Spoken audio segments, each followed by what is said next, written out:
Senator Soto kumpiyansa sa kakayahan ni Zubiri at Ontiveros na maging deputy leader.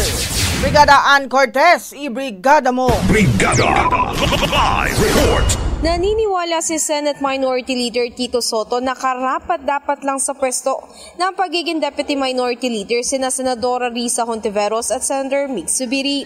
Ayon kay Soto, kumpiyansa siya na magagawa ng dalawa ang kanilang tungkuling na may integridad at maging pananagutan. Matatandaan bilang Deputy Minority Leader ay maaaring ipresenta ni Zubiri at Hontiveros ang minority block sa anumang komite at otorisado rin silang umaksyon para kay Soto. Ito nga ay kung sakali na wala ito.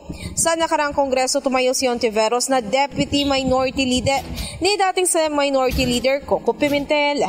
In the heart of changing lives, ako si Brigada Ann Cortez ng 105.1 Brigada News FM Manila, The Music News Authority. Ang bahaging ito ay hatid sa atin ng Mom's Love ES1 Capsule. Simulang tuparin ang pangarap ng iyong anak. And starting now!